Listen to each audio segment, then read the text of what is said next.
Hello and welcome to the One Life Church devotional series where we cover the entire Bible in 20 months. Well, the two chapters we're reading today are 1 Samuel chapter 7 and 8. In 1 Samuel 7, we're reminded of the Ark of the Covenant, that it's arrived now in Israel just over the border at Abinadab's house. It's been there for 20 years and things are going pretty well with Israel. They're turning toward the Lord and there's a time of peace. They've got a good leader, Samuel the prophet, looking after them. And Samuel gets courage at a particular point and says, listen, get rid of all your idols, all your Asherah poles. As a whole nation, turn wholeheartedly toward God. And they said, yeah, we'll do that.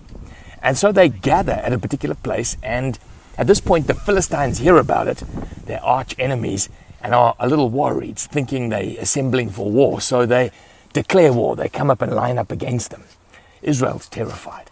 But God intervenes. He thunders from heaven.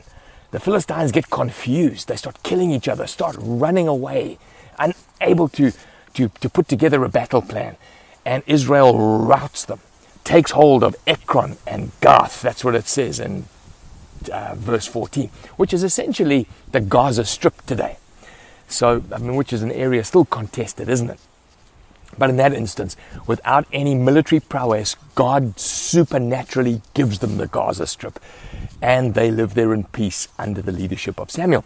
But chapter 7 ends like that. And 8 starts by saying Samuel's now old.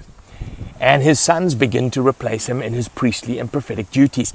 But they're bad men. They're abusing the people. They're taking bribes. They're manipulating. And so the people come to him and say, we don't want a prophet anymore. They say to Samuel, we want a king. Now Samuel didn't like that idea. I think that he saw the devastation that kings caused in the regions around. And he warns them. He says they're going to draft you into their army. If you pick a king, they're going to make you slaves. They're going to make your daughters work for them. They're going to take away your farms. I'm in a rural area outside Cape Town. You can see behind me a ruined farmhouse.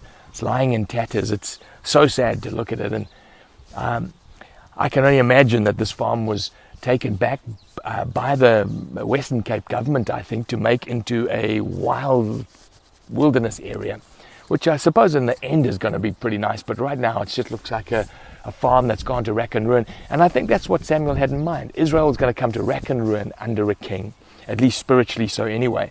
But the people say to them, no, we want a king over us. This is verse 19. Then we will be like all the other nations of the world, and he will go ahead of us into battle.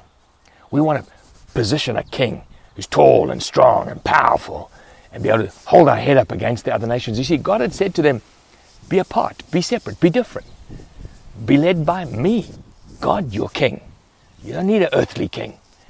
But they said, no, that's what we want. So you might say, well, why is God against it? Because surely God can still work through a king. Oh yeah, he can, and he shows us he did. And he knew that they were going to ask for this. Long before he had prophesied, he says, you're going to ask for a king. But what he was against was that type of king. This is what he says in Deuteronomy. This is many years before. Verse 14 of chapter 17. When you enter the land the Lord is giving you and have taken possession of it and settled in it, you will say, let us set a king over our nations, over us like all the nations of the earth. But the Lord says, be sure to appoint for yourselves a king the Lord your God has chosen. Don't fall into the trap of wanting a stately fella who looks just like the kings around you. No, take God's choosing. And then he says, look, this is the qualification. Verse 20 of Deuteronomy 17. He needs to be an Israelite. He mustn't acquire many horses, mustn't take many wives. You see, when he takes many wives to sign peace treaties with neighbors around him, they bring their idols, they bring their gods in, they dilute the royal line. Don't accumulate large amounts of gold and silver. Live among the people. That's God's sort of ruler. And keep a copy of God's Torah, his word, by your side. You see, they had been asking, can we have a king like the other nations? And God actually gives it to them, what they want. And they get a king. Tall, handsome. Can't even look after donkeys. He's so self-absorbed. Instead of asking for a king like David, who is a heart after God's heart. And so, what is the lesson we learn out of this text? Well, we need to ask God if we insist on our own way, He'll give us our own way, and we will reap the rewards of that. And so I trust as you read this chapter, you reflect on your own sphere of influence, your own leadership, and what you're asking God for.